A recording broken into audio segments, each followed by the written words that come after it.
Afternoon to all. कैसे हो आप सभी? सभी मस्त हो?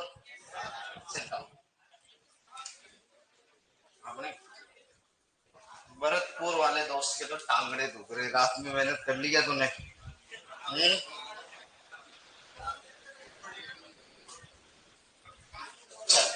कैसे हो आप सभी? सब बढ़िया हो? मस्त स्वस्थ।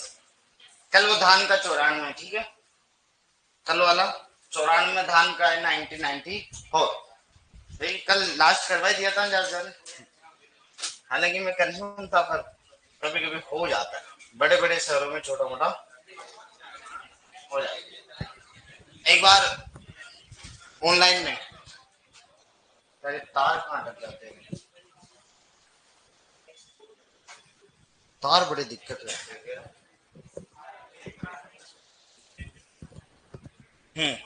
ऑनलाइन वाले मुझे बताया कि मैं आपको दिखाई दे रहा हूँ और सुन भी रहे हो बराबर, तो एक बार सभी को राधे राधे, सभी को नमस्ते। कैसे हो आप सभी? कमेंट सेक्शन में एक बार आपकी प्रतिक्रिया दे दीजिए ताकि हम देख सके कि आप सभी कैसे हैं।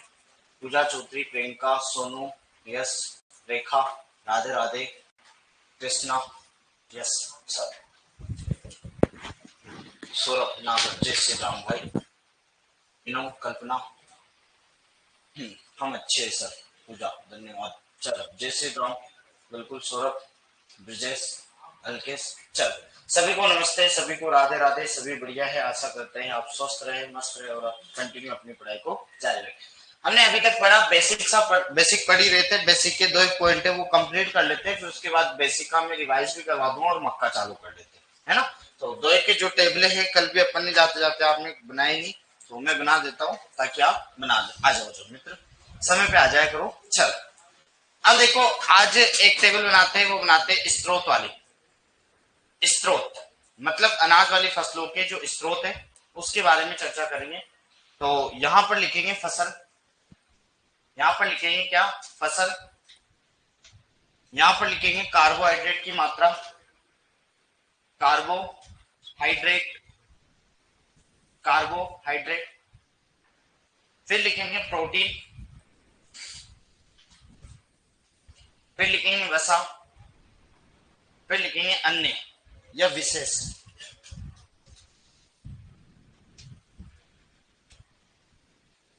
ये कुछ एक छोटी सी टेबल हम यहां बनाने वाले हैं, देखो।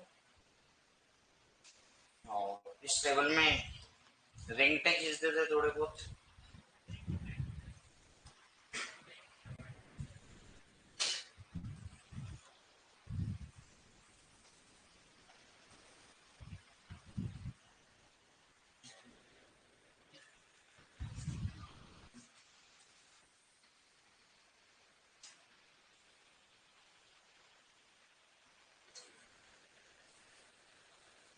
गेहूं आ जाएगा, फिर चावल, फिर जौ, फिर ज्वार, फिर मक्का, फिर बाजरा। चल तो फर्स्ट गेहूं,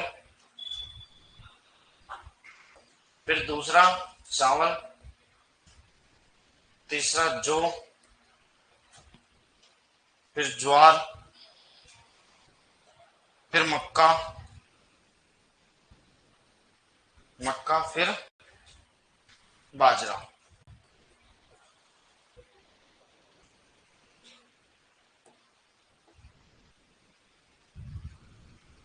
और यहां लिखेंगे कार्बोहाइड्रेट लगभग 60 to 70%, 60 to 70%, सभी के अंदर 70%, 70%, 70% और 70%।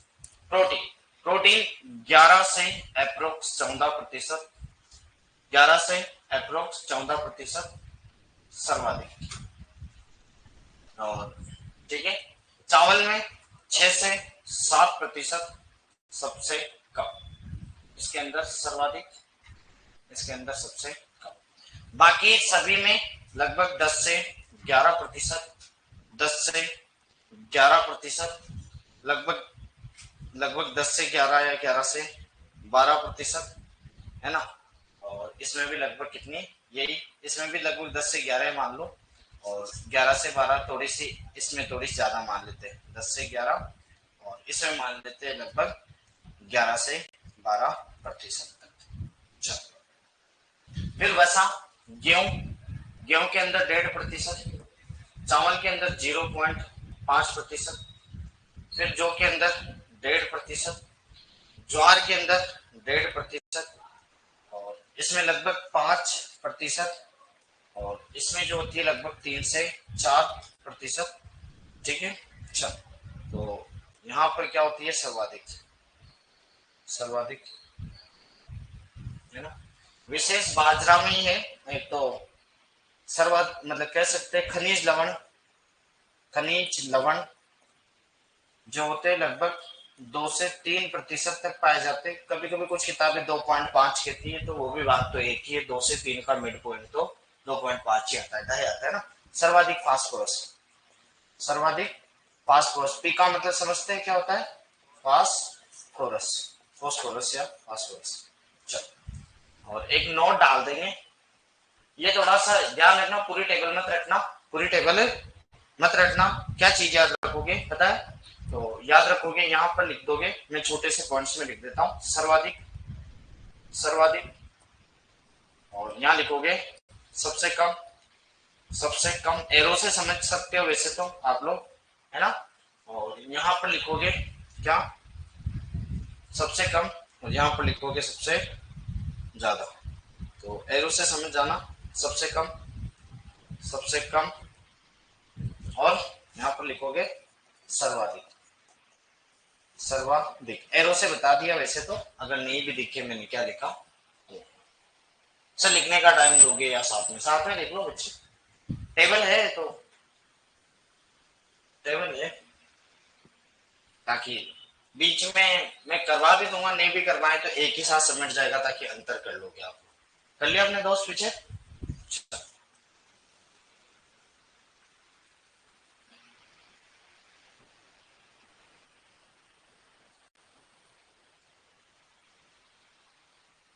अब ज्यादा सारी चीजें मत रखना, जहां जहां अपन ने सर्वाधिक या कम लिखा है ना, सबसे ज्यादा और सबसे कम, मतलब जहां एरो लगा है ना वो चीज काम की है। अब इसमें सारी नहीं, क्योंकि हमने एक पॉइंट कल लिखा था कि अनाज वाली फसलें कार्बोहाइड्रेट की स्रोत होती है, लगभग मैंने कहा था 70% अप्रोक्स पाया जाता है, तो वही चीज है, 60-70, 60-70 लगभग अप्रोक्स सबके अंदर यही मिलता है। जब तो कहते हैं अनाज वाली फसलों के लिए, अनाज वाली फसलें कार्बोहाइड्रेट की तो स्रोत होती है, परंतु हाँ विटामिन की पूर्ति सिर्फ और सिर्फ फल सब्जियां ही कर सकती है, मुख्यतः फल, विटामिन की पूर्ति केवल और केवल मुख्यतः फल ही करते हैं, ये बात ध्यान रखना।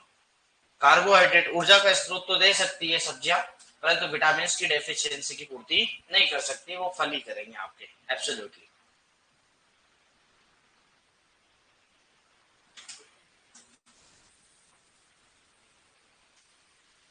चारे वाली फसल में क्या, वो देख ही नहीं पाया, देखा क्या आपने किसी ने? वो मुझे याद दिलाना, मैं गूगल कर लूंगा बाद में ना, बता देंगे, बता देंगे, बता देंगे चारे वाली फसल का। 214 होना चाहिए वैसे तो, मुझे जहां तक पता है 214, पर एक बार कंफर्म कर देंगे, कोई दिक्कत नहीं, क्योंकि नाइट्रोजन ज्यादा भी डाल सकते हैं, ऐसी कोई बात नहीं, क्योंकि उसमें मुख्यतः बताया था, कारण आपको बहुत अच्छे से बता दिया। हो गया, डन, चले आगे, किसी की बाकी नहीं।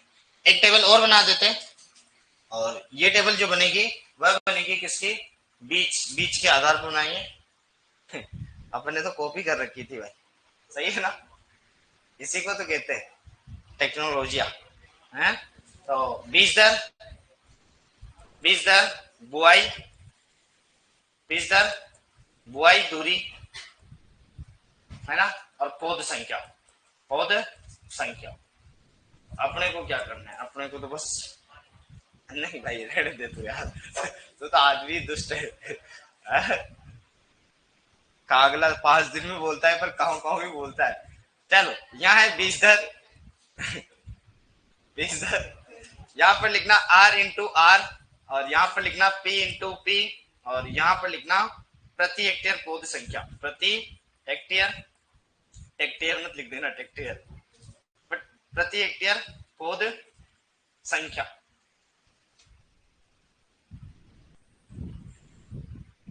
अरे भाई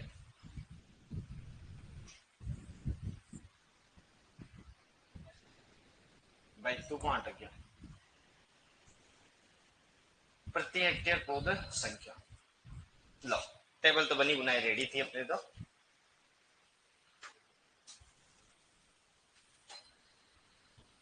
सभी की बीज दर, एक बार ध्यान से सुनना, सभी विधियों की अलग अलग विधियों की अलग अलग बीज दर सारी अंदर कराऊंगा।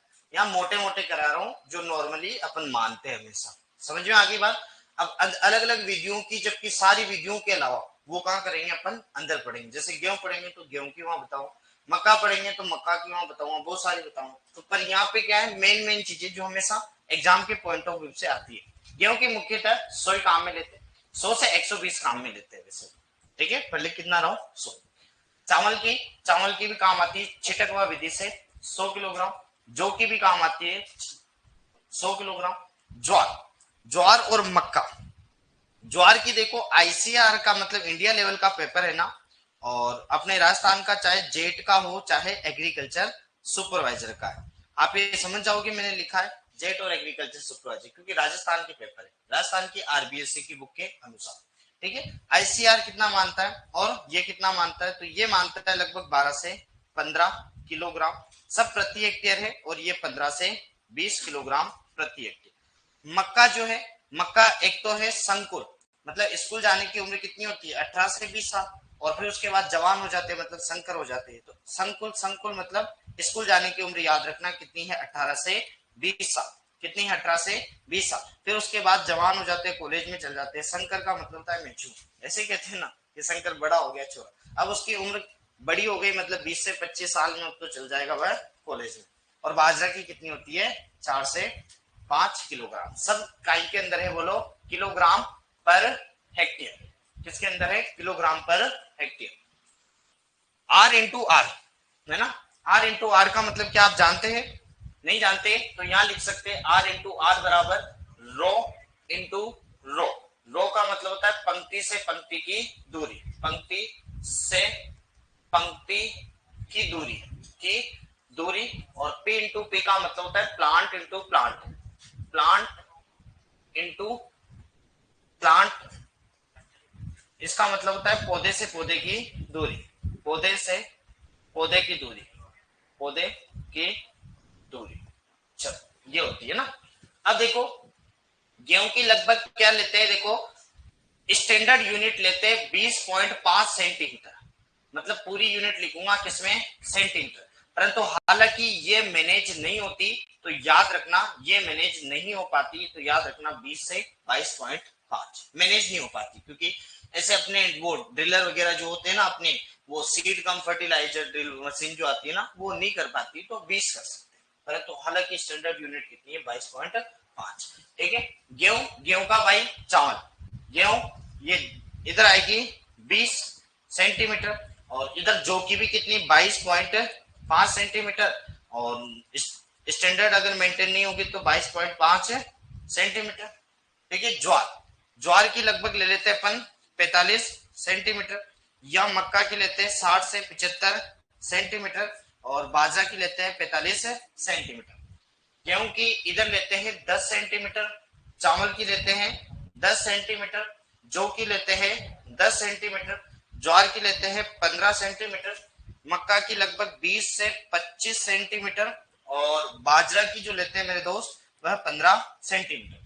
पौध संख्या, मेरी बात सुनो ध्यान से सुनो, एक बात ध्यान से सुनो, देखो पौध संख्या निकालने का सूत्र ये होता है दोस्त, हम जानते हैं कि पौध की संख्या निकालने का जो सूत्र होता है पौध संख्या वह निकाली जाती है मेरे दोस्त, ऊपर रखा जाता है क्षेत्रफल, और ध्यान रहे कि क्षेत्रफल जो रखना है दोस्त वह मीटर स्क्वायर में आना चाहिए, और नीचे होती है दूरी आर इंटू पी, यह भी मीटर में होनी चाहिए और यह भी मीटर में होनी चाहिए। परंतु हम जानते हैं कि क्या, कि हम जानते हैं कि 100 सेंटीमीटर बराबर कितना होता है बोलो 1 मीटर, क्या ऐसे होता है क्या है? ये होता है क्या बताओ? 100 सेंटीमीटर बराबर 1 मीटर होता है या 1000 सेंटीमीटर बराबर 1 मीटर? 100 सेंटीमीटर बराबर क्या होता है 1 मीटर। तो हमने कहा कि माना कि हमारी 20 सेंटीमीटर की दूरी है, अब इसको क्या करना है मीटर में कन्वर्ट करना है, तो क्या करोगे 100 का भाग दे दोगे तो कितना आ जाएगा 0.2, सही बात है, ये गाय में आ जाएगी मीटर में आ जाएगी, ये वाला स्टैंडर्ड। तो याद रखना ये इसमें निकाली जाती है। तो इसमें क्या है, अपने जैसे फल वृक्षों के लिए निकाली जाती है वर्गाकार विधि में, और अक्सर हम इधर कोई मेथड को काम में लेते हैं क्योंकि यहाँ पर हम पूरे खेत की निकालते हैं ओवरऑल, है ना। 1 हेक्टेयर बराबर जो होता है मेरे दोस्त वह होता है लगभग अप्रोक्स 10,000 मीटर स्क्वायर होता है, क्योंकि यूं माना जाता है कि माना कि ये क्या है, माना कि ये खेत है हमारा, 1 हेक्टेयर जमीन है, इसका मतलब हुआ कि इसकी एक भुजा 100 मीटर की है, एक भुजा किसकी है 100 मीटर की है। 100 मीटर का मतलब ये हुआ कि ये स्क्वायर स्क्वायर है, स्क्वायर मतलब वर्ग, और वर्ग का हम जानते हैं कि क्षेत्रफल निकालने का सूत्र होता है आर्म स्क्वायर मतलब भुजा स्क्वायर। तो 100 मीटर का हमने कर दिया होल स्क्वायर, 100 इंटू 100 करूंगा तो यहाँ पर आ जाएगा 10,000, मीटर का करूंगा तो मीटर आ जाएगा मीटर स्क्वायर। 1 हेक्टेयर का क्षेत्रफल 10,000 मीटर स्क्वायर होता है, याद रखना। 2 का 20,000, 3 का 30, 2.5 का 25। समझ में आ गया, इतना सा कंसेप्ट क्लियर है। ये फॉर्मूला होता है, काम का नहीं है, पर फिर भी मैंने बताया, डायरेक्ट मैं निकाल के बता रहा हूं। चल, और एक कंसेप्ट हो कि अगर मैं 22.5 इंटू 10 करूं तो लगभग 4.5 लाख आते, लगभग कह रहा हूं, एग्जैक्ट नहीं कह रहा हूं, पर हालांकि ऐसा नहीं माना जाता, ऐसा नहीं माना जाता। निकाला 20 इंटू 10 से तो 5 लाख आए। समझ में आ गई बात, माइंड के अंदर हमेशा कंसेप्ट क्लियर रहने चाहिए। तो यहां पर कितने 5 लाख, यहां पर भी कितने 5 लाख, यहां पर भी कितने 5 लाख, और 45 यहां पर आ जाएंगे 1.75, 1,75,000, ठीक है। यहां पर आ जाएंगे 66,666 इंपोर्टेंट, और यहां पर भी आ जाएंगे 1,75,000। ये लो, कितना टाइम हो गया, 17 मिनट 14 सेकेंड हो गया, ठीक है। राहुल भाई सर आज लाइव क्लास लेट हो गई, नहीं हुई भाई, है ना, बराबर 17 मिनट 24-25 सेकेंड हो गया हमें तो यहाँ। क्वेश्चन बताओ सर इसका, मैं कहूं कि बताओ गेहूं की क्या है, पंक्ति से पंक्ति की दूरी कितनी रखी जाती है। पहला ऑप्शन में बता दूं आपको 10 सेंटीमीटर, दूसरा दे दो 20 सेंटीमीटर, तीसरा दे दो 30 सेंटीमीटर, तीसरा 45 सेंटीमीटर, और चौथा दे दो 60 सेंटीमीटर। बताओ क्या है प्रश्न। तो यार सुपरवाइजर के बच्चों प्रश्न बनाना नहीं आता तुम्हें वो हमें बना के दूं, है मैं बना के दे दूं, लिख लेना, चल लिख ही लेना। अब तो प्रश्न 2-3 बना के दूंगा, देखो तो अब प्रश्न ही लिखो तुम। पहले तो एक नोट डालना भूल गए, पिछले वाले का ये डाल देना। क्या डालोगे बताओ, बाजरे में क्या क्या अधिक होता है बताओ, है एक तो खनिज लवण, फास्फोरस और वसा। पहले ये लिखो फिर उसके बाद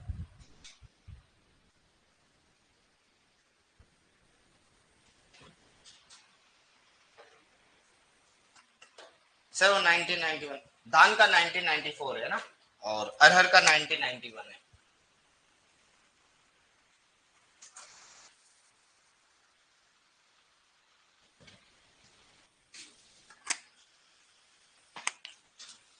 लो इन्होंने कहा जो क्लियर कर देता हूं, बताओ धान की संकर किस्म का नाम बताओ, बताओ, और अरहर की बताओ आईसी, और यहाँ पे एपी, एपी आर जी। चल एक ये जो है धान का 1994 और अरहर का है 1991, धान का 1994 आते हुए बता दिया, ठीक है डन। चल कर दिया दादा प्रकाश भाई, हो गया क्या तुम्हारे, ये बताओ क्या तुम्हारे ये टेबल कंप्लीट हो चुकी है क्या। लिखो क्वेश्चन, क्वेश्चन लिखो, जल्दी करो रे यार, पूरा टाइम ही निकाल देते हो। क्वेश्चन लिखाऊं,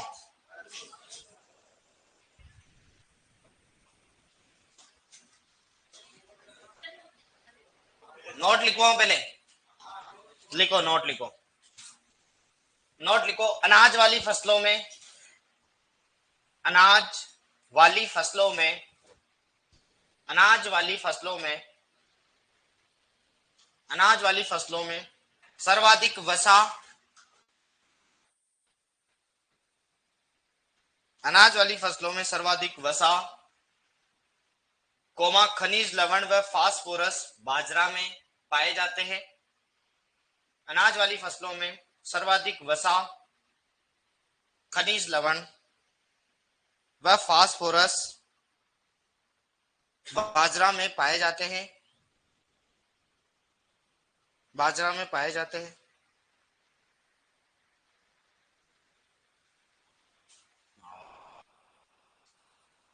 ये भी लिखी लो, फिर नोट लिखी रहो। तो अनाज वाली फसलों में, अनाज वाली फसलों में सबसे कम प्रोटीन व वसा चावल में पाई जाती है।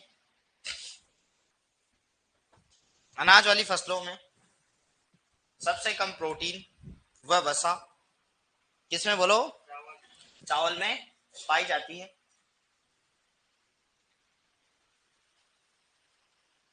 एक और लिखोगे, अनाज वाली फसलों में सर्वाधिक प्रोटीन गेहूं में पाई जाती है।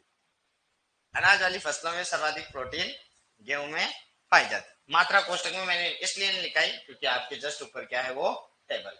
तो थोड़ी सी नजर ऊपर करोगे तो आपको क्या दिख जाएगी, उसकी मात्रा दिख जाएगी ना। चल नजरें फेरनी चाहिए। अब क्वेश्चन भी लिखो, क्वेश्चन भी लिखो। तुम तो मुझे पौध संख्या निकाल के बताओ एक बार, ठीक है? तुम ये निकाल दोगे, इसमें लोचा हो जाएगा। हाँ, नाश वाला नोट बोलो।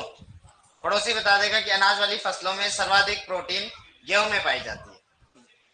पड़ोसी तो पड़ोसी बेईमान, इसलिए कहते हैं संगत का असर होता है, इसलिए सही संगत में बैठे आप। ठीक है बंधो, ठीक है, बता दिया मैंने।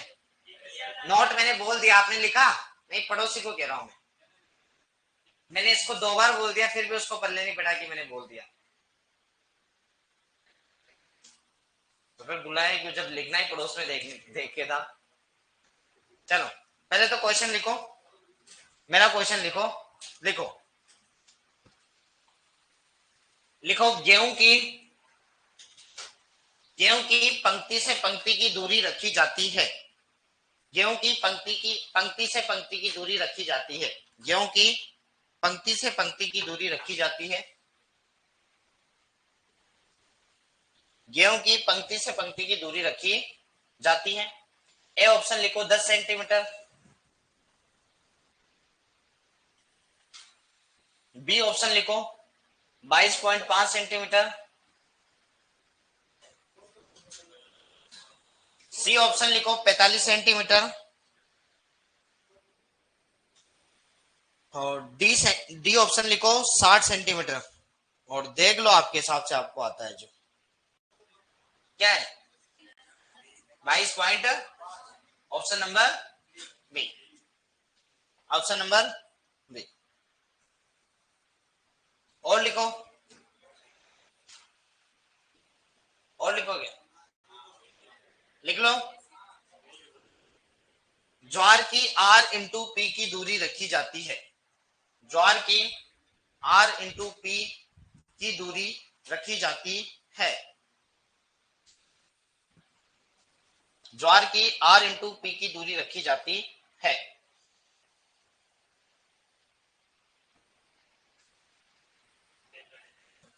पहला ऑप्शन लिखो 20 इंटू 10 सेंटीमीटर, 20 इंटू 10 सेंटीमीटर। दूसरा ऑप्शन लिखो 45 इंटू 15 सेंटीमीटर, 45 इंटू 15 सेंटीमीटर। तीसरा ऑप्शन लिखो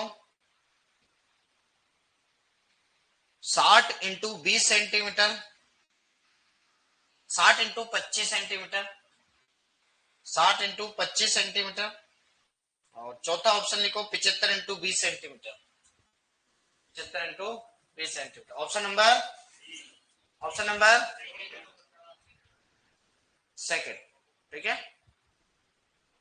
चल अब एक पेज छोड़ देना, एक पेज छोड़ देना।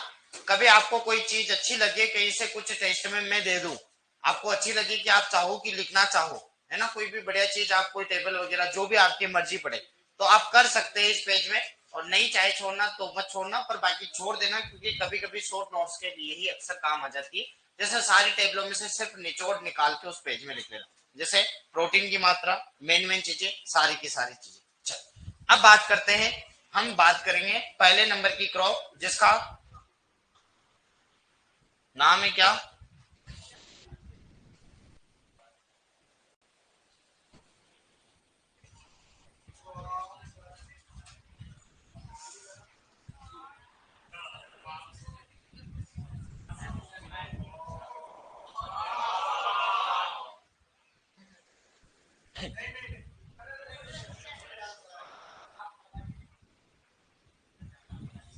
नहीं मैं कलाकार हूं पर तुम तो मेरे से बड़े कलाकार हो दादा। तुम तो कन्या से बड़े बन रहे हो जो फिर।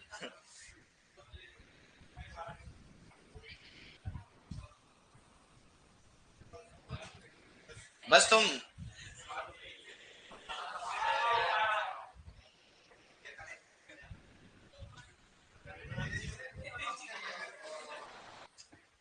चलो मक्का मैच,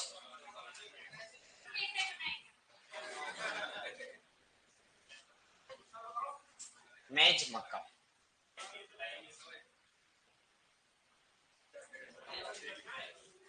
पहले इसके टाइटल लिख लो, मैं बोल रहा हूँ वो टाइटल लिख लो, है ना, मतलब साथ इस लाइन में लिख लेना, साथ इसमें लिख लेना। पहले लिखना परिचय, टाइटल लिखो पहले तो फिर मैं कराऊंगा, लिखते जाओ। कितना टाइम हो गया, वाह सर वाह, बहुत धन्यवाद। लिखो पहले परिचय, लिखते जाओ पहले, फिर बाद में चालू करूंगा इसको। दूसरा लिखो आर्थिक महत्व, मतलब अरे पहले क्या है, सब टाइटल लिख लो इसके, मैं नहीं समझे मेरी बात, ऐसे लिखो सब टाइटल, मतलब अपन मक्का किस हिसाब से पढ़ेंगे, मक्का जो पढ़ेंगे वो किस हिसाब से पढ़ेंगे। जैसे यहाँ पर लिख दिया परिचय, परिचय। दूसरा आर्थिक महत्व, आर्थिक महत्व, ये बातें करोगे तो भाई ऐसे करते करते सात इधर के लाइनों में लिख लेना, सात इधर, 14 के समथिंग होंगे। फिर तीसरा लिखो शब्दावली, शब्दावली, शब्दावली। फिर लिखना क्यूपीएम और गोल्डन रे,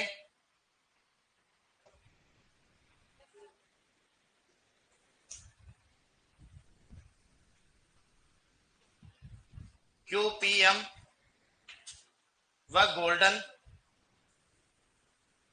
गोल्डन रे, क्यूपीएम व गोल्डन रे। फिर लिखना चित्र, फिर बनाएंगे अपन चित्र, चित्र हाँ बनाएंगे, इसमें चित्र मैं बनाऊंगा ना, चित्र। फिर लिखना मक्का का वर्गीकरण, मक्का का वर्गीकरण, मक्का का वर्गीकरण। फिर लिखना जलवायु एवं मृदा, जलवायु एवं मृदा। फिर बीज दर बुआई, बीज दर बुआई, बीज दर बुआई। फिर उर्वरक प्रबंधन, उर्वरक प्रबंधन।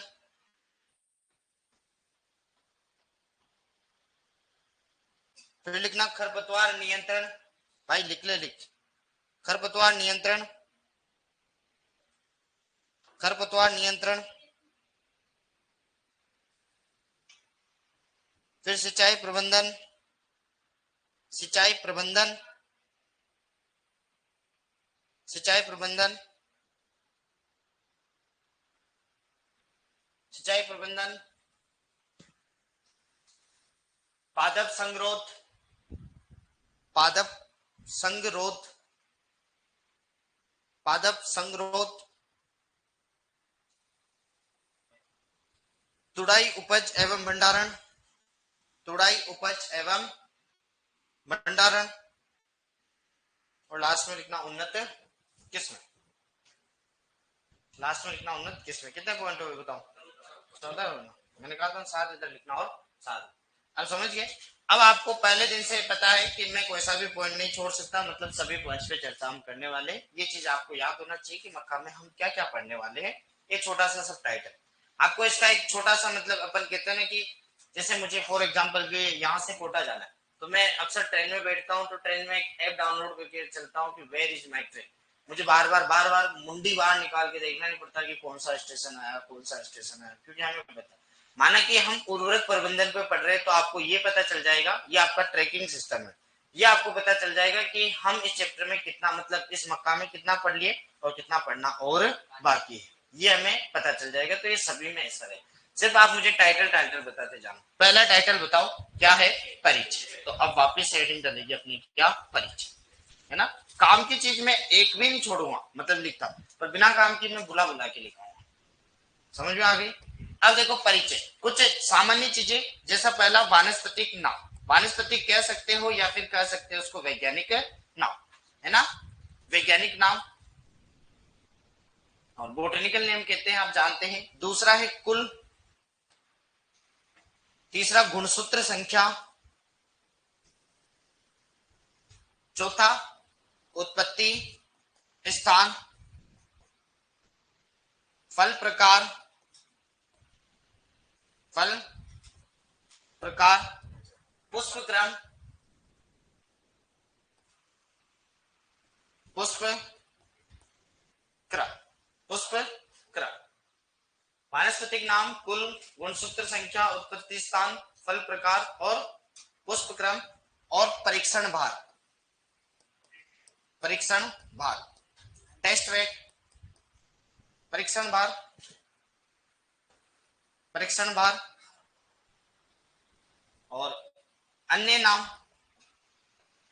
अन्य नाम छत। दोस्त वानस्पतिक नाम जैसा कि आप जानते हैं मेरे दोस्त क्या होता है, जिया मेज अंडरलाइन कर लेना क्योंकि आप जानते हैं नियम कायदा। कुल ग्रेमनी, या फिर इसे क्या कहते हैं मेरे दोस्त, पोएसी, या इसे कहा जाता है घास परिवार। गुणसूत्र की संख्या बता दो, 20। सी फॉर पादप है, ये कौन सा है? सी फॉर पादप। उत्पत्ति स्थान क्या है? म से मैक्सिको। मिर्च का भी मैक्सिको होता है, म से मिर्च, म से मैक्सिको, म से मक्का, म से मैक्सिको। फल प्रकार कैरियोप्सिस, कैरियोप्सिस, कैरियोप्सिस। पुष्प क्रम, नर वाला जो भाग कहलाता है वह कहलाता है टेसल, और मादा जो भाग कहलाता है वह सिल्क। किस किसने मक्का उगाई है गांव में? मक्का को बढ़िया देखा है, हाथ खड़ा करो एक बार। मैं एक ही प्रश्न पूछना था। मक्का बढ़िया देखिए उगते, मतलब बीज की बुआई से लेकर कटाई तक देखिए। कोई नहीं? तो बताओ, नर वाला भाग ऊपर आता है या नीचे? तो बताओ, नर वाला भाग पहले आएगा या वो बीच में जो मादा भाग रहता है वो पहले आता है? नर वाले में कौन कह रहे और मादा वाले में कौन कह रहे? आधे आधे हुए। नर पहले आता है भाई जीवन में, है ना। ये काय के अंदर आएगी, किलोग्राम लिख दो क्या? Test wait.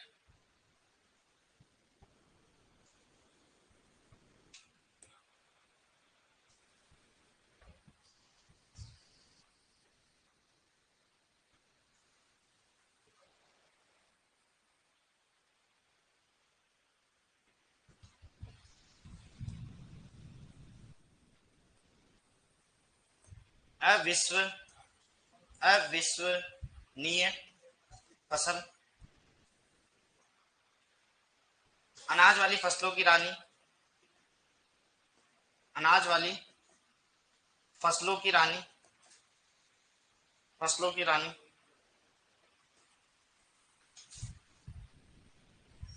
फसलों की डोसो, अनाज वाली फसलों की ड्रोसोफिला, फसलों की ड्रोसोफिला लिख दो, फसलों की ड्रोसोफिला। ड्रोसोफिला। अमेरिका की रीढ़ की हड्डी, अमेरिका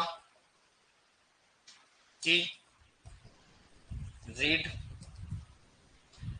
की हड्डी, अमेरिका की रीढ़ की हड्डी। अविश्वसनीय फसल, अनाज वाली फसलों की रानी, फसलों की ड्रोसोफिला, अमेरिका की रीढ़ की हड्डी। चल लास्ट 14 का क्या है, क्या लिख रहे हो भाई? लास्ट 14 का क्या है मतलब? हाँ, उन्नत किस्में है भाई। प्रकाश भाई उन्नत किस्म। दूसरे नंबर का पॉइंट क्या आएगा? आर्थिक महत्व।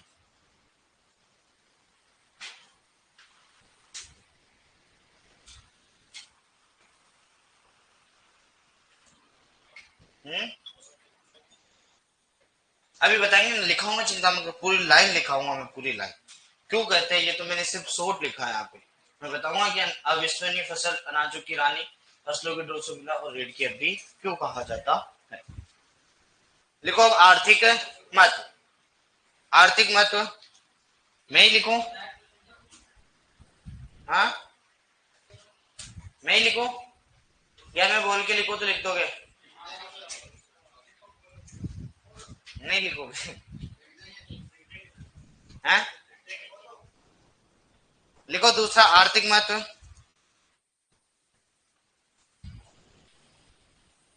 इकोनॉमिकल इंपोर्टेंस कहते हैं इसे ना। पहला इंट्रोडक्शन, परिचय का मतलब इंट्रोडक्शन, ये economical importance. First first first Bharat में, भारत में चावल, चावल व गेहूं के बाद तीसरी तीसरी प्रमुख खाद्यान्न फसल, खाद्यान्न फसल मक्का है। मैं लिख भी रहा हूं पर मैं जैसे बोल रहा हूं मेरे साथ लिख रहा है ना। भारत में चावल व गेहूं के बाद तीसरी प्रमुख खाद्यान्न फसल मक्का है, जिसकी उत्पादन क्षमता, उत्पादन क्षमता अनाजों में, अनाजों में सर्वाधिक है।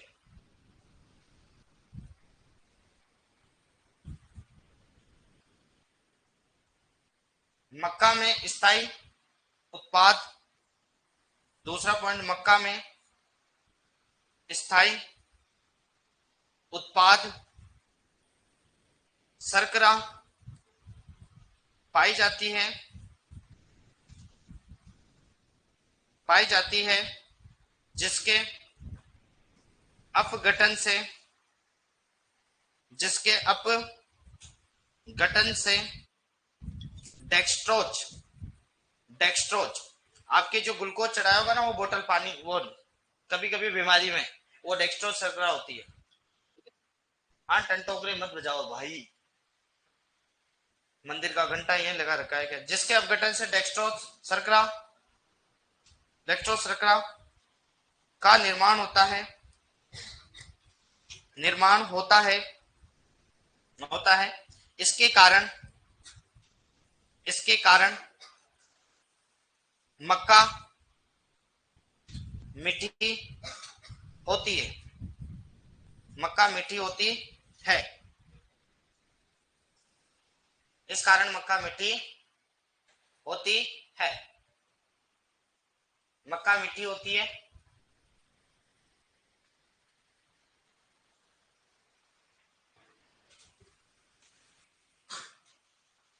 मक्का मीठी होती है, इसलिए, इसलिए मक्का को,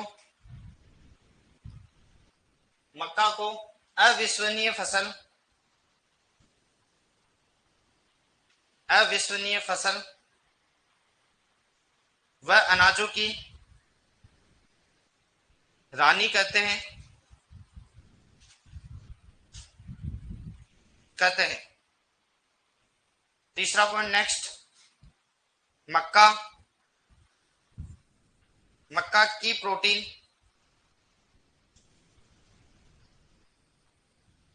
जीन प्रोटीन कहलाती है।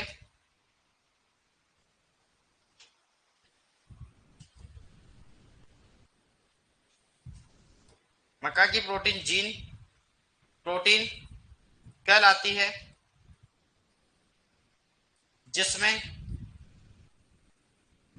लाइसिन व ट्रिप्टोफैन लाइसिन व ट्रिप्टोफैन ट्रिप्टोफैन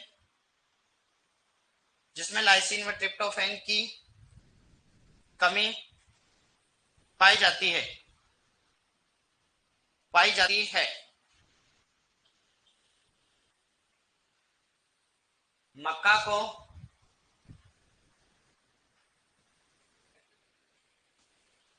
हाँ भाई, मक्का को अमेरिका में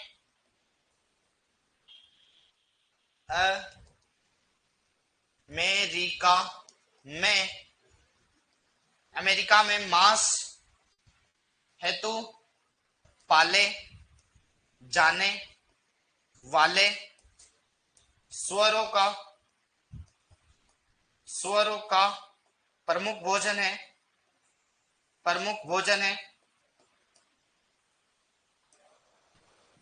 मक्का को अमेरिका में मांस हेतु पाले जाने वाले सुअरों का प्रमुख भोजन है, इसलिए इसे अमेरिका की रीढ़ की हड्डी कहा जाता है। इसीलिए इसे अमेरिका की रीढ़ की हड्डी कहा जाता है। सॉरी सर, आज थोड़ा लेट हो गया, कोई बात नहीं बच्चे, रिकॉर्डेड क्लासेज डल जाती है तो आप एनी टाइम देख सकते हैं। मक्का को अमेरिका में मांस से तो पाले जाने वाली सुअरों का प्रमुख भोजन है, इसलिए इसे अमेरिका की रीढ़ की हड्डी कहा जाता है। फिर लिखो अगला पॉइंट।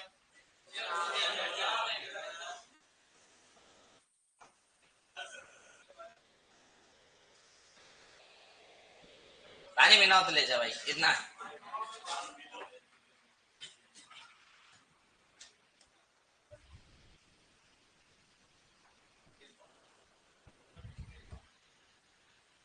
मुझे लिखना पड़ेगा और कुछ नहीं। तो लिखो नेक्स्ट। मक्का स्रोत कार्बोहाइड्रेट बताओ कितना? 70%। प्रोटीन बोलो कितनी है? और वसा भी बोलो कितनी? वसा 14% और प्रोटीन कितनी? 10। लिखा तो दिया ना, बार बार नहीं लिखाएंगे, मक्का में लिखाएंगे, एक एक का एक में तो लिखाएंगे। फिर लिखो क्या? लिखो अनाज वाली फसलों में भाई साथ लिख ले, मैं भी तेरी स्पीड से लिख रहा हूँ, तू बोर्ड पे लिखेगा तो मेरी भी आधी हो जाएगी, मेरे से आधी हो जाएगी तेरी।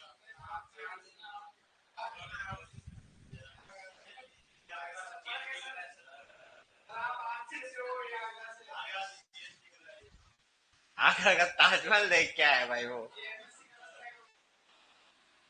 बहुत बढ़िया भाई। चालू करें? अब मुझे पॉइंट क्या याद, हाँ, फसलों में सर्वाधिक अनुसंधान कार्य मक्का पर हुए।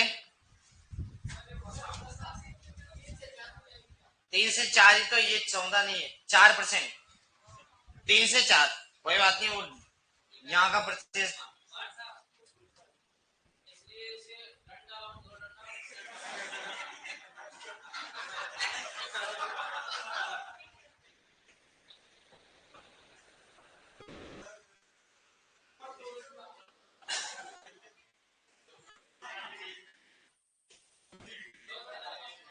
एक मिनट चुप तो रहो, बात तो सुनने दो, हो सकता है बड़ा कंफ्यूजन, बड़ा डाउट हो।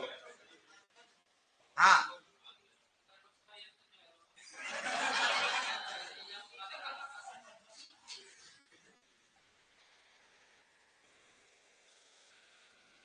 लेकिन पड़ोसी मुझे समझाओ तो क्या कहना चाह रहा, डंडा दो डंडा।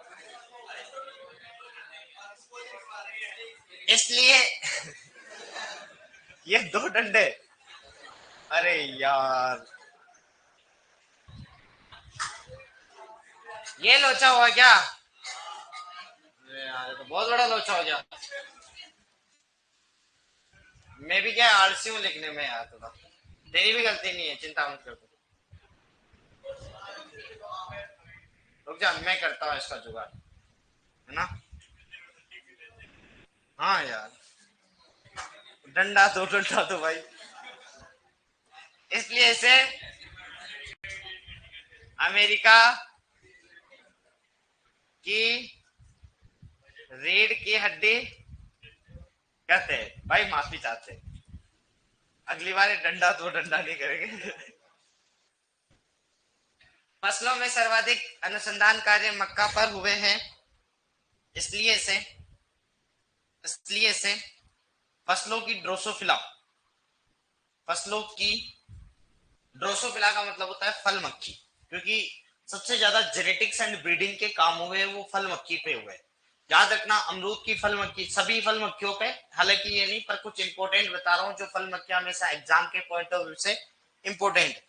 आम की फल मक्खी बैक्ट्रोसेरा डोरसेलिस, अमरूद की फल मक्खी बैक्ट्रोसेरा करेक्टा, बेर की फल मक्खी कार्पोमिया वेसुआना, अनार की तितली ड्यूडोरिक्स विरागोला आइसोक्रेटस, है ना, नींबू की तितली और पेपिलियो टिमोलियस। ये कुछ इंपॉर्टेंट इंसेक्ट एंड पेस्ट है जो हमेशा याद रखना, है ना, याद रखना, बड़े इंपॉर्टेंट है। तो इसलिए इसे फसलों की ड्रोसोफिला, ड्रोसोफिला का मतलब समझ नहीं आए तो कोष्टक में क्या लिखोगे बताओ? फल मक्खी, फल मक्खी। इसलिए इसे फसलों की ड्रोसोफिला कहा जाता है, कहा जाता है।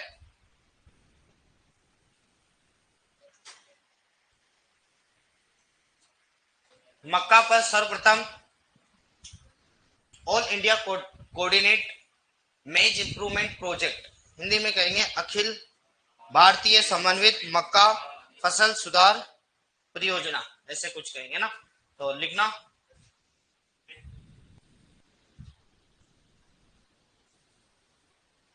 मक्का में सर्वप्रथम, सर्वप्रथम, एक मिनट में, ऑल इंडिया कोऑर्डिनेट मेज इंप्रूवमेंट रिसर्च प्रोजेक्ट।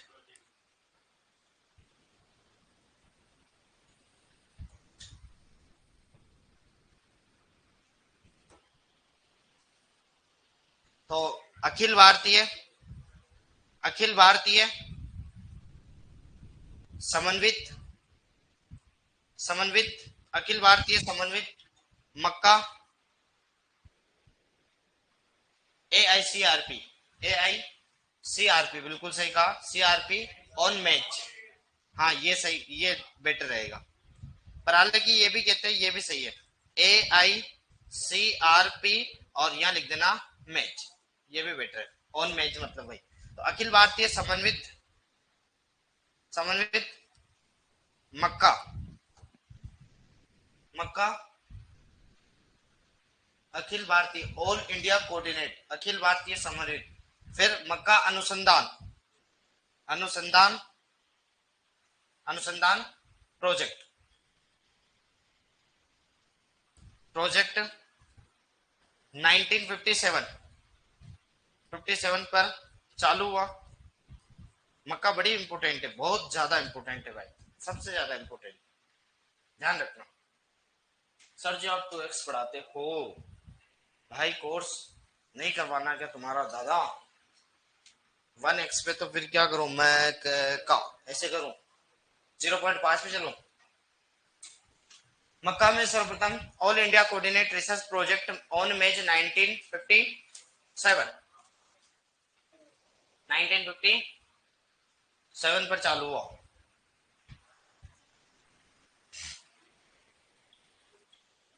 लाइसेंस के बाद क्या लिखा है? लाइसेंस कहाँ लिखा है? लाइसेंस कहाँ लिखा है मैंने? अरे लाइसेंस, लाइसेंस, लाइसेंस का है, ट्रिप्टोफैन है भाई, ट्रिप्टोफैन। लाइसिन व ट्रिप्टोफैन की। ठीक है दोस्त, लाइसिन व ट्रिप्टोफैन। बोलता हूँ तब लिखा करो, क्योंकि मैं बोलता हूँ तब स्पष्ट बोलता हूँ, लिखते टाइम तो क्या स्पीड ज्यादा रहती है मेरी, तो हालांकि हो सकता है एक आधा शब्द इधर उधर। AICRP की फुल फॉर्म लिखा दो, ये भी लिखा दे, लिखा दो यार, अब क्या ही करो, तुम कहोगे जो ही करेंगे भाई, हुकुम आका। लिखो AICRP, फिर पढ़ के क्या है इतने दिन तुम।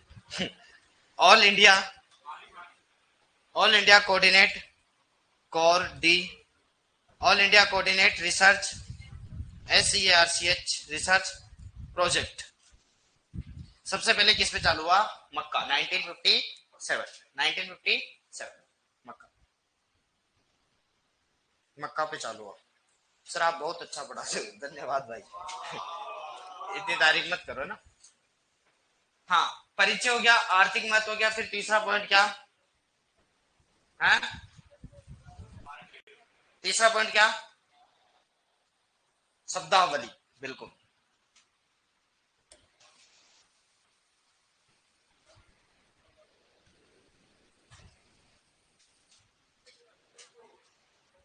तीसरा नंबर का पॉइंट है शब्दावली।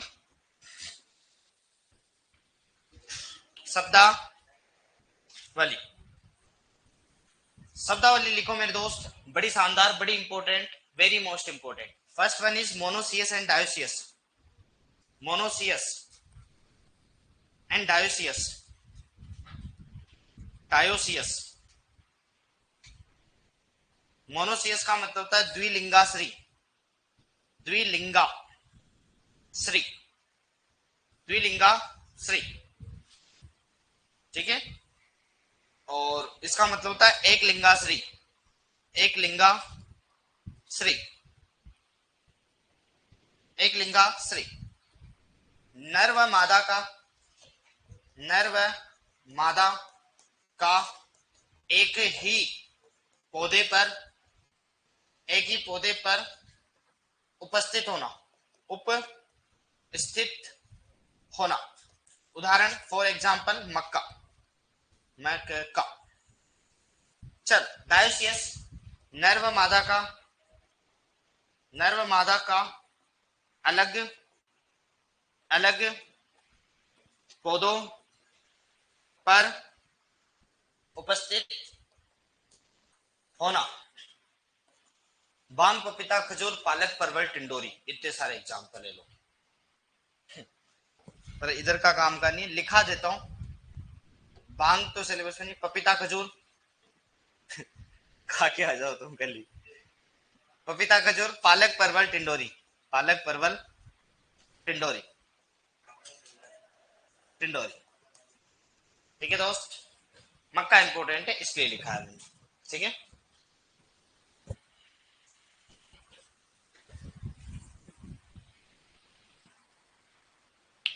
Proto entry, protogyny.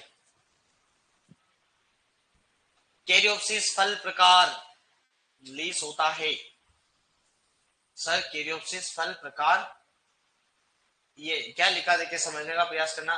LEASE क्या होता है? लीस होता है। ब्रिजेश भाई क्या कहना चाह रहे हो? आपके शब्द में पल्ले नहीं पड़ रहे। सर जी कर, एक मिस बिट्टू यादव कह रहा है कि सर जी कचरा मत पढ़ाओ, सीधे सीधे लिखाओ जहां से प्रश्न आता है। जैसे तो ये प्रश्न बनाइए, है ना, प्रश्न बनाइए। ये कचरा लग रहा है भाई को कि मक्का की रेट की हड्डी क्यों कहते हैं, कचरा हो गया। फिर क्या, अभी तक तो यूं ही पढ़ते आए हो तुम लोग, पता थोड़ी है तुम्हें कि क्यों कहते हैं, ये थोड़ी चीजें पता है। फिर कहां से सीखोगे जब ज्ञान नहीं ले सकते, तो फिर ये ज्ञान तो मत दिया करो यहाँ पे भाई। ब्लॉक कर दे, ब्लॉक नहीं करेंगे। ये तुम्हें पता ही नहीं है, मैं तो छोड़ दूंगा, आधी चीजें छोड़ूंगा, पल्ले थोड़ी पड़ेगा तुम्हारे क्या चुका। कच्चड़ आदमियों, फिर लिखो। हाँ, फिर लिखो प्रोटो एंट्री, प्रोटोगाइनी, अरे ये एक ही बार होगा, बार बार नहीं होगा। हर चीज केवल एक बार होगी, जहां जहां पर उदाहरण आएगा केवल एक बार, फिर उसके बाद नहीं होगा ये चीजें। प्रोटो एंट्री, क्योंकि उदाहरण है ना, अब तुमसे पूछे कि मक्का में क्या होता है, बाजरा में क्या होता है, तो ये चीजें याद होनी चाहिए। प्रोटो एंट्री और प्रोटो गाइन, ए और बी, ए भी चलेगा। प्रोटो गाइन, प्रोटो गाइन मुझे पता है आपने पढ़ चुके होंगे, आप जानते होंगे कि नर भाग का पहले परिपक्वन, नर भाग का मादा भाग से, मादा भाग से पहले परिपक्वन, पहले परिपक्वन, और मादा भाग का नर भाग से पहले परिपक्वन, मादा भाग का नर भाग से, नर भाग से पहले परिपक्वन, पहले परिपक्वन, परिपक्वन। उधर लिखना मक्का और इधर लिखना बाजरा। उदाहरण कौन है, मक्का, और इधर लिखना बाजरा, मक्का और बाजरा। प्रश्न कैसे बनेगा पता है ना, मक्का में बताओ क्या पाया जाता है। सर आप तो पढ़ाओ, इन पर ध्यान मत दो। फसलों की साइंटिस्ट भाई कराएंगे। यशपाल भाई तुमने जो कहा, आपका भाई कोई चीज छुड़ा दे तब बता देना, तब जाके कहना, है ना। मैं नीचे गिर गया, अब तो क्या करें। अब देखो फिर नेक्स्ट, अरे यार भाई पेरिस नहीं बुझाना। एक चीज और लिखो, फिर इसके बाद आज की क्लास को खत्म करेंगे, ठीक है।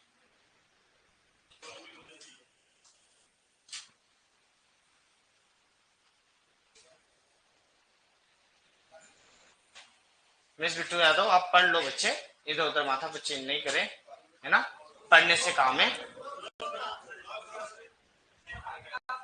मिस मैनेजमेंट कभी नहीं खिलाना। चल एक लास्ट, लास्ट शब्दावली है, फिर इसके बाद आज का सेशन खत्म हो जाएगा। एकल संकरण है द्विसंकरण, ताकि ये शब्दावली कंप्लीट, फिर उसके बाद अपना तीसरा पॉइंट कंप्लीट हो जाएगा, चौथा बचेगा, ठीक है। और एकल संकरण एवं द्विसंकरण, एकल संकरण एवं द्विसंकरण, एकल संकरण एवं द्विसंकरण, एकल संकरण और द्विसंकरण, द्विसंकरण। इसको सिर्फ नॉर्मली डायग्राम से बताता हूं मैं कैसे क्या, मतलब ए और बी के मध्य संकरण कराया, ए और बी के मध्य संकरण कराया तो ए बी प्राप्त हुआ, इसे एकल कहते हैं। परंतु ए और बी के मध्य संकरण कराया, सी और डी के मध्य संकरण कराया, तो यहां पर ए बी मिला और यहां पर क्या मिला, सी डी मिला, किंतु सी डी मिला। अब इन दोनों के मध्य और संकरण कराया तो यहां पर क्या मिला, ए बी सी डी। प्रश्न ये बनेगा कि एकल संकरण किसने दिया, तो ईस्ट व सल ने कब दिया, 1910 है ना, याद रखना। और वो कब दिया, 1920। तो खोज किसने करी, इसकी खोज ईस्ट व सल, ईस्ट व सल ने कब करी, 1910। और इसकी खोज किसने करी, डीएफ जोन्स, डी से डबल, ये सिंगल क्रॉस और ये डबल क्रॉस, अंग्रेजी और बता देता हूं, सिंगल क्रॉस, सिंगल क्रॉस, और ये क्या है, double cross, DOUBLE, double cross. चल ये है मेरे बच्चे, ये 19 तो नहीं हो भाई, मोटियार हो तुम तो, मोटियार आदमी हो। चल आज के मुख्य समाचार यहीं पर समाप्त, पर एक बार रिवाइज कराऊंगा, फिर उसके बाद क्लास को खत्म करेंगे। चल एक बार जरूर पढ़ना, रोज का रोज। अगर आप नहीं पढ़ेंगे तो कोई मतलब नहीं भाई, कितने प्यारे, कितने सुंदर, कितने शानदार नोट्स दे दो, कोई मतलब नहीं। सीधी सी बात, आसान सी लैंग्वेज है, एक बार जाकर जरूर पढ़े। और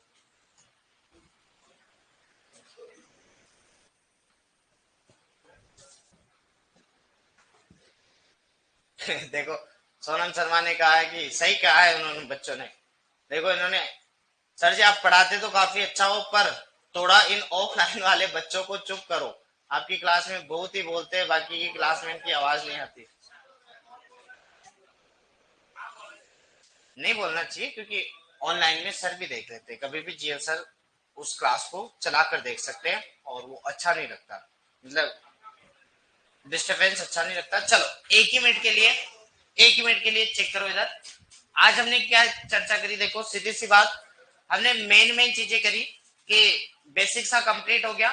कोशिश मेरी ये रही है कि हाँ मोटी मोटी चीजें टेबलों के फॉर्म में डाल दी, जहां पर हो सकता है आप कंफ्यूज हो जाओ, या हो सकता है आपको पढ़ने में या लिखने में या समझने में या बार बार याद करने में दिक्कत आए। तो कोशिश करिए कि वो सारी चीजें, चाहे वो प्रथम संकर किस में हो गई, चाहे वो जीन हो गए, चाहे वो इनकी प्रोटीन कंटेंट या स्रोत कार्बोहाइड्रेट्स वगैरह हो गए, जो भी वसा की मात्रा है, मतलब चाहे वो आर इंटू आर और पी इंटू पी की दूरी, चाहे वो बीज दर हो गई, चाहे वो प्रति हेक्टेयर पौध संख्या।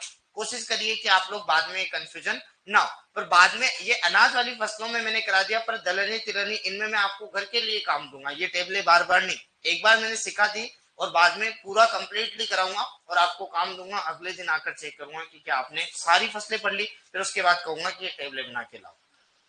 ठीक है, अब देखो ये कॉमन सी चीजें कुछ लिख ली, फिर इसके बाद आज हमने जो चालू किया, इसके मोटे मोटे तो चीजें मैंने बताई थी कि टोटली 1 2 3 4 और 5 चीजें इंपॉर्टेंट है, पर करना पूरा जरूरी है। फिर देखो उसके बाद हमने किया बीज की बीज दर बता दी, पौधे से पौधे की दूरी, पंक्ति से पंक्ति की दूरी और प्रति हेक्टेयर पौध की संख्या। हालांकि हमने चर्चा तो ये भी करी थी कि कैसे निकालते उसकी। फिर मक्का के बारे में चर्चा करी, मैंने सारे पॉइंट्स आपको लिखा दिए कि लगभग 14 पॉइंट्स की अपन चर्चा करेंगे, तो आप जान चुके हैं कि आज अपने 3 4 पॉइंट्स हो गए, बाकी के बाकी कल बचे। अब देखो बेसिक चीजों में हमने अक्सर वही चीजें लिखी जो हम लिखते आ रहे हैं कि वानस्पतिक नाम, कुल, गुणसूत्र संख्या, उत्पत्ति स्थान वगैरह क्या क्या। हालांकि ये अन्य नाम में लिखाकर यहाँ छोड़ देता तब भी आपका एक पेज बच जाता, ये मुझे बहुत अच्छे से पता है। परंतु यहाँ पर देखो अगर मैं आपको ये नहीं बताता, 1 ही मिनट का टाइम लूंगा, सिर्फ 1 ही मिनट का, है ना सर। तो आपको अगर मैं आपको ये नहीं बताता तो ये चीजें रही जाती है, एक पेज भराया। पर हाँ लाइफ टाइम जीवन भर के लिए हमेशा याद रहेगी कि अमेरिका की रीढ़ की हड्डी क्यों कहा गया, अविस्मरणीय फसल क्यों कहा गया, फसलों की ड्रोसोफिला क्यों कहा गया, क्योंकि सबसे ज्यादा जंतु विज्ञान में फसलों की ड्रोसोफिला मतलब ड्रोसोफिला के अंदर फल मक्खियों पे सबसे ज्यादा काम होते गए। इसी प्रकार फसलों के अंदर सर्वाधिक मक्का पे काम हुआ है, इसीलिए इसको बोलचाल की भाषा में क्या कहा गया, अनाज वाली फसलों की ड्रोसोफिला। सुअरों के लिए पाली जाती है, मुख्यतः USA, United state of America के लोग बहुत सुअर को खाते हैं, क्योंकि मीट उनका मुख्य स्टेबल फूड होता है, ज्यादातर डिपेंडेंट वही है। जैसे कोस्टल एरिया वाले सी फूड खाते हैं, सी फूड मतलब समुद्र के किनारे जो भी मांस मछली झींगा है उनके ऊपर, तो ये सुअर को खाते। सुअर मक्का को खाता है, तो इसीलिए मक्का केवल और केवल सुअर के खाने के लिए उगाते, ताकि उनका पालन पोषण अच्छा हो, उनको मीट की सप्लाई अच्छे से हो।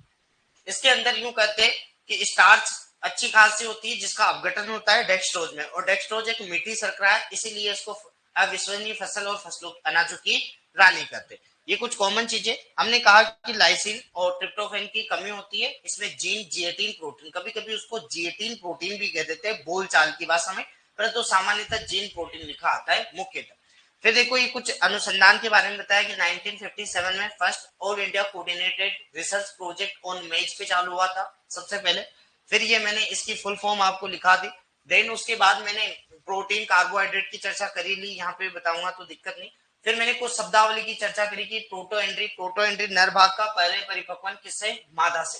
प्रोटोगाइनी, गाइनो मतलब होता है गर्ल, गर्ल मतलब होती है मादा, क्योंकि स्पेशलिस्ट कभी भी डॉक्टर में जाओगे ना आप, तो मादा की जो स्पेशलिस्ट डॉक्टर होती है ना उन्हें कहते हैं गायनेकोलॉजिस्ट, मतलब वो फीमेल ही होती है, मतलब फीमेल, मतलब गायनेकोलॉजिस्ट का मतलब होता है जो फीमेल होती है ना उन्हीं की स्पेशल डॉक्टर होती है। तो प्रोटो गायनी का मतलब प्रोटो मतलब पहले, गायनो मतलब गर्ल, मतलब मादा भाग पहले परिपक्वन, प्रोटो मतलब पहले, एंड्रो मतलब नर, नर भाग पहले परिपक्वन।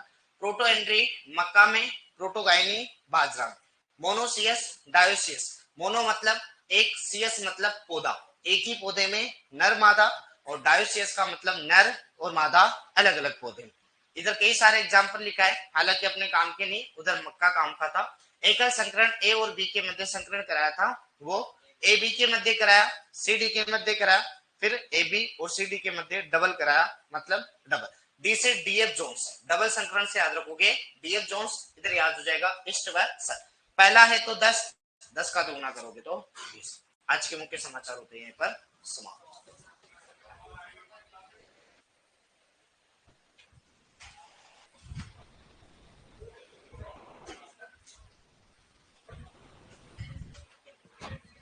एक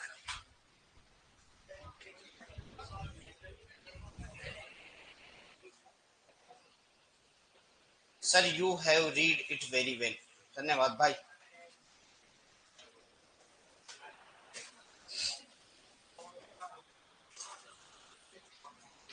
चलो सभी को tata bye bye, take care, स्वस्थ रहे, मस्त रहे, हंसते खेलते मुस्कुराते रहे और पढ़ते रहे।